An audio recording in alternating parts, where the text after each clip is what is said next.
యెహోషువ నీ ప్రజలందరినీ పోగేసి నువ్వేం చెప్పాలో తెలుసా?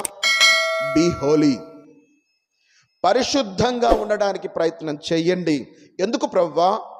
నేను అద్భుతాలు ఆకాశములో కాదు, భూమి మీద ఎక్కడో కాదు, మీ మధ్యలో చేయాలనుకుంటున్నాను. దేవుని నమ్ముకున్న పిల్లలు చూసుకోవాల్సిన విషయం ఏంటో తెలుసా? మా మధ్యలో దేవుని యొక్క హస్తం సంచరిస్తుందా లేదా? దేవుని సన్నిధి మా జీవితంలో ఏమైనా కనపడుతుందా?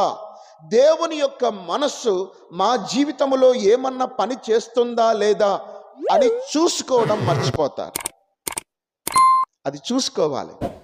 చాలామందికి దీని మీద మనస్సు లేకపోవడం వల్ల సంఘం ఉజ్జీవంగా ఉండదు, కుటుంబం ఆత్మీయంగా ఎదగదు, జీవితం ఆత్మ సంబంధంగా ఉండకపోవడం